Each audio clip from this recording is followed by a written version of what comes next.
तो भाई साहब, हाउस ऑफ द ड्रैगन में हमें ऐसा दिखाया गया है कि अगर आपको एक ड्रैगन को अपने तरफ से बैटलफील्ड में उतारना है तो आपके तरफ से किसी एक बंदे को उस ड्रैगन को क्लेम करना होगा, जिसका खून या तो टारगेरियन होना चाहिए या तो बलेरियन।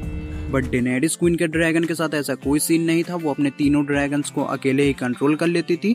But house of the dragon में कुछ और ही दिखाया गया है, जिस पर कि इस वीडियो में हम आगे काफी लंबी चर्चा करने वाले हैं। तो जैसे कि हाउस ऑफ द ड्रैगन के एपिसोड 7 में हमें देखने को मिल जाता है कि दो नाजायज टारगेरियन ने 2 ड्रैगन को क्लेम कर लिया है, जिसमें से कि एक बर्मी थॉर है और दूसरी सिल्वर विंग, और तीसरी वाली ने तो खुद ही अपना राइडर ढूंढ लिया है, जो कि बैटलफील्ड में ब्लैक टीम का साथ देंगे, मतलब रेनेरा टारगेरियन की तरफ से लड़ेंगे ग्रीन्स के खिलाफ। और एपिसोड 8 में जैसा कि हमें दिखाया गया है, अब डेमन टारगेरियन भी रेनेरा के साथ है, मतलब अब ब्लैक टीम बहुत स्ट्रांग हो चुकी है। अब उनके पास अच्छे खासे ड्रैगन्स हैं, जो कि अकेले नहीं बट एक साथ वेगार्ड का मुकाबला कर ही सकते हैं। प्लस अब डेमन भी लौट आया है, और डेमन टारगेरियन और उसका ड्रैगन क्रैक्सिस कितना खतरनाक है वो तो आप जानते ही हैं।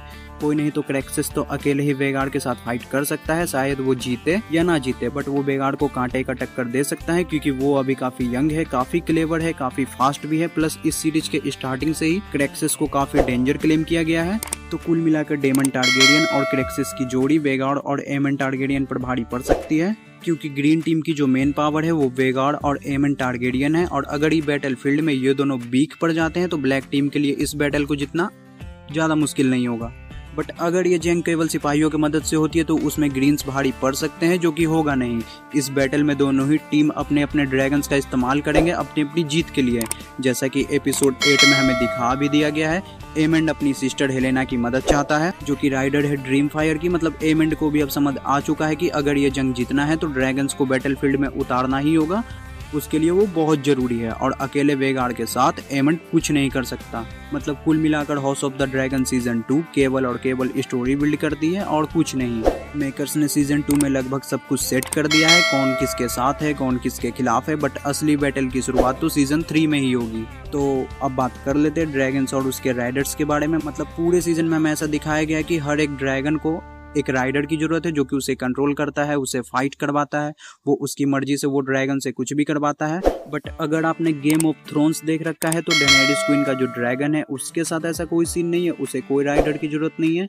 वो अपनी क्वीन यानी कि डेनेरिस को फॉलो करते हैं, जिसे डेनेरिस ड्रैगन से कैसे करवाती है कोई नहीं जानता, ना तो कोई इस टॉपिक पर बात भी कर रहा है, क्योंकि हाउस ऑफ द ड्रैगन आने पर बहुत आसानी से हम समझ सकते हैं कि वहाँ जितने भी ड्रैगन दिखाए गए हैं उन सबको एक ना एक राइडर की जरूरत है। बट गेम ऑफ थ्रोन का सीन बिल्कुल अलग है। डेनेरिस के पास टोटल 3 ड्रैगन थे, जिन्हें वो अकेले ही बहुत अच्छे से कंट्रोल कर लेती थी, जैसा कि हमने गेम ऑफ थ्रोन्स में देख रखा है। उसके ड्रैगन्स बिना राइडर के भी डेनेरिस की ही बात मानते थे, चाहे किसी पर हमला करना हो, कहीं फ्लाई करके जाना हो, उसके ड्रैगन सब कुछ खुद ही कर लेते थे। यहाँ तक कि अगर डेनेरिस को कोई खतरा होता था तो ड्रोगन तो काफी दूर से ही उसके पास चला आता था उसकी मदद के लिए, उसे बचाने के लिए। But house of the dragon में ऐसा कोई सीन नहीं है। यहाँ की ड्रैगन की कहानी बहुत अलग है, और अगर ऐसा कोई सीन है भी तो वो केवल डेमन और क्रैक्सिस के बीच में है। मतलब ये वाला सीन तो आपको याद ही होगा कि कैसे क्रैक्सिस बिना बुलाए यहाँ चला आता है डेमन के पास, जबकि कुछ लोग सिर्फ डेमन से बात करने आते हैं और बात में वो डेमन के सामने तलवार उठा लेते हैं, बट फिर भी क्रैक्सिस उसके पास चला आता है उसकी मदद के लिए।